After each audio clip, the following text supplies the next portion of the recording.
Hello world, I'm back. Solomon Spiegel, or Solo for short. I'm a massage therapist, blacksmith, and woodworker located in Midcoast, Maine, and owner and operator of Hands and Hammer. Today, I want to talk to you a little bit about the power of a narrative. This is an important episode to me, and one I expect I will be making many references to in episodes to come. So I hope you like it. I hope you understand what I'm trying to say here. And let's go in. What is a narrative? If I'm talking about the power of narrative, it's kind of important to define what I mean when I say narrative. The best definition I have for the word narrative is an account or telling of a series of related events or experiences. I kind of gathered that from a couple of different dictionary definitions. There wasn't one that really particularly felt like it explained it that well, so I made it my own words. Mind you, now that we have a little bit of a definition, this can be fictional or non-fictional. Really, it can be communicated in any manner. It's basically a story. Narrative is a story. It just sounds fancier. So I'm going to use it in what I consider a slightly fancier manner. I'm making a podcast. I'm pretentious already, right? I like to hear my own voice. I don't like to hear my own voice. Editing these is horrible. That's why I do almost no editing. Anyway, a narrative, as I'm using it, is a simplified story that explains something. Specifically, explains it in a manner we can not only understand, but relate to.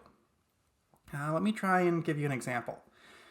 Newton's third law of motion, sometimes told as Fa equals negative Fb.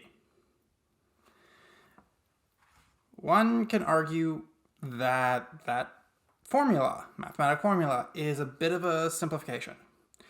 And there are apparently examples where this law doesn't work perfectly. If you want to go down that rabbit hole, do a quick online search and you will have tons of excellent sources that will explain it far better than I will ever begin to understand it.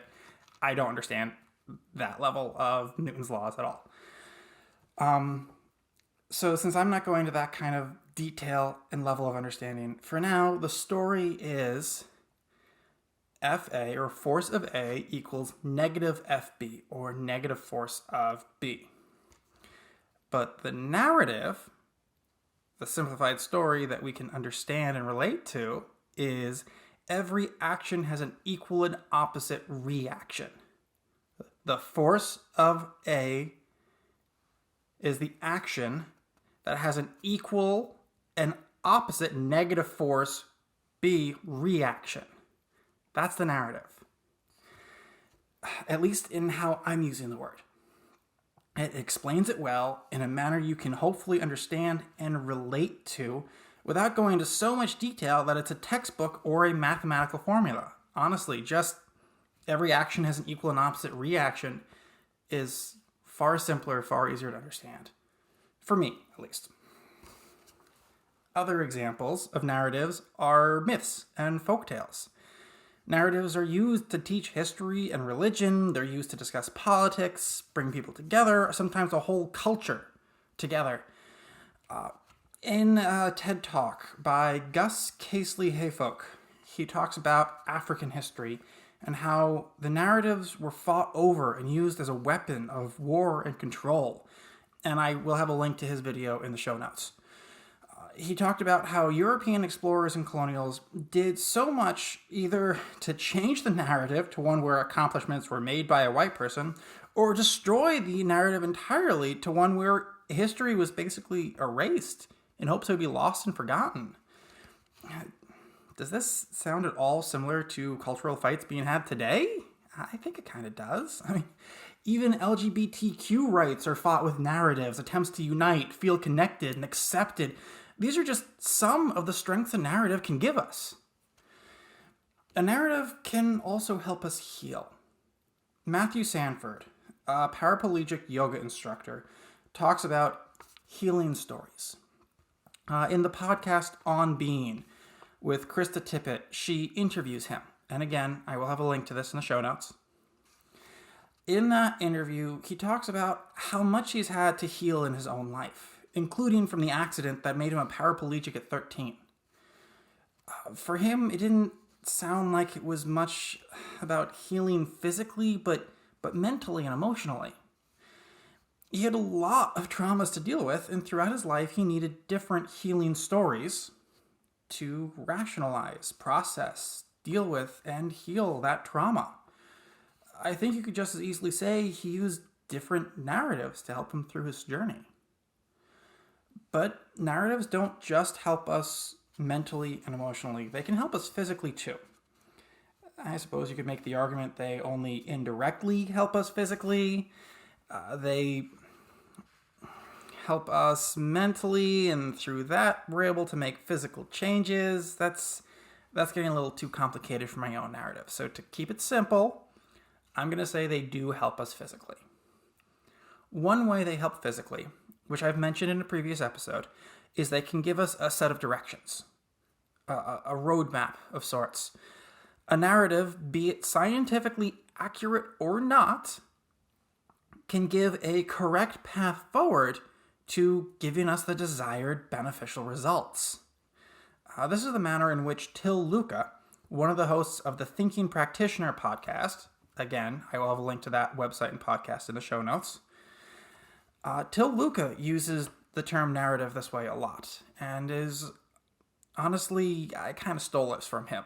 So I gotta give credit where it's due. I love the way Till chooses to use the term narrative. He's a manual therapist and uses the term for almost any rational explanation on why something works or how to go about an issue, how he might think about something that hasn't been properly tested and proven in the scientific literature. So if you're not 100% positive, hasn't gone through rigorous study that this is not only the methodology to go forward, but the physical changes that are happening in the body, it's a narrative. It can be very beneficial, but it's not a scientific fact. So a narrative can be very helpful with easing pain, even if it hasn't necessarily gone through the rigorous clinical testing. A good example is one that is most likely false. When massaging a stiff joint, do techniques that encourage the making of space. The idea being that a tight joint doesn't have sufficient space in there to allow for proper motions. And with massage, we can just slightly, ever so slightly, increase the free space to allow for greater ranges of motion.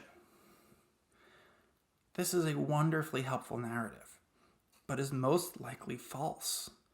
Massage doesn't typically increase the distance between two bones or muscles in a joint, and in no other manner is it likely to make space without doing something very damaging to the area that would no longer be considered massage and probably assault. Yet many manual therapists use this narrative to guide their actions with great success. A common example is frozen shoulder. In frozen shoulder, there's lots of stiffness in there. People think of it as everything's sort of gummed up and there's not enough space to move. And if we can just melt things and move things apart just a little bit, now you have greater rotation, greater motion in your shoulder. It's really beneficial. You get great results, but the physiology of what's happening is not that. We don't necessarily understand it fully yet. So using that narrative to guide your actions, it works great. There's nothing wrong with that. But when you're saying that that's fact, that's wrong. That's an issue that I have. There are other narratives, however, that might be more accurate, and others that might be less accurate, but still, they give good results. So a narrative can inform your path forward, your action plan, and in so doing, help you physically. A narrative can help you also just feel better. Having a better understanding and awareness of your body is sometimes all it takes to feel better. I know that sounds crazy to people who haven't experienced it. It's true, though. Let me try and explain. Maybe you've had a backache for 20 years. You already know all about it. You certainly feel it. You know where it is. How can you possibly learn more about your own pain, and how can that help? Well, short answer is I don't fully understand it. I'm not sure anyone does yet, but it is possible to have a better understanding of your pain and body as a whole, and that often does help.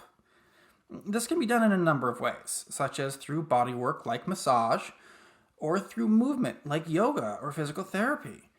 It can even be done through extensive meditation, but another way is through a narrative.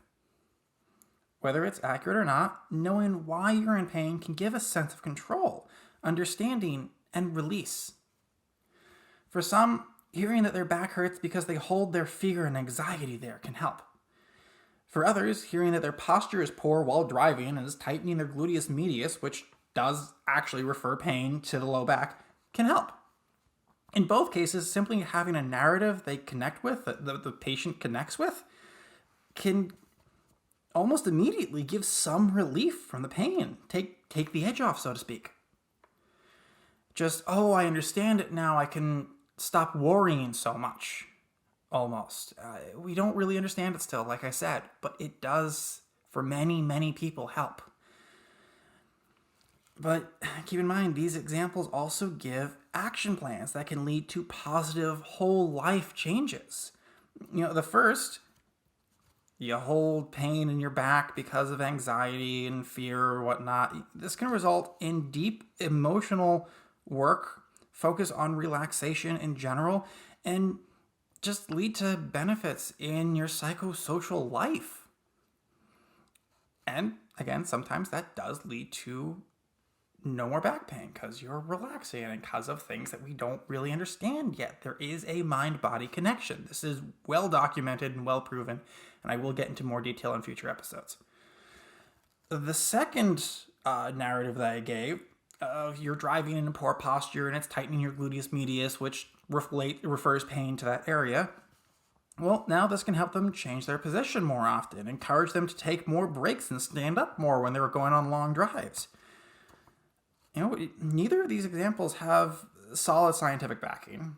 Certainly no clinical testing that I'm aware of. The first one I very loosely based on Chinese medicine theory. The second one is based on the importance of posture, which is heavily debated. Posture has some importance, but how much, when? Maybe I'll do a whole podcast on that. It's kind of a fun and confusing topic. But anyway, both of these narratives might be accurate. They might be completely wrong. There might be nothing truthful to them at all. To a certain extent, that doesn't matter. Because if the person feels better, the narrative did its job. It helped someone heal, even if just a little bit. And in another episode, I will get into placebo versus proper studies and all of that. I do have a planned episode on talking about the scientific studies behind alternative medicines, and in that I will discuss the advantages and disadvantages to using placebo. At least I hope to in that one. Maybe I'll discuss it in another one. I will get to it. For now, in conclusion, a narrative is a very powerful tool. Perhaps one of the most powerful tools man in general has. It has the power to inspire, to invigorate, to calm down, to bring people together, and to heal. And suddenly I feel like a high school English teacher. Talking about how the pen is mightier than the sword, and I'm not trying to go down that route. A narrative isn't the only powerful tool that can be used. It is, however, an important one. And while I could easily use a different word or words, as I mentioned earlier, Matthew Sanford says healing story. Others might simply say story, or a chronicle, an affirmation, a vignette. Go through a thesaurus. I used wordhippo.com. That's one I like. But pick whatever word you like and works for you, or phrase, or whatever. I like narrative. And I will be talking about a lot of different narratives throughout the series. Some I will back up with science and studies. Some I will debunk. Some will be up for debate.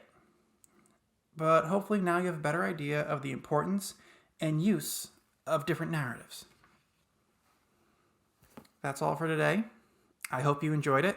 If not, Let me know. If you did, let me know. And tell me about some of your narratives, some of your healing stories. What you like about them, what you don't, when they helped, when they no longer did. Till next time.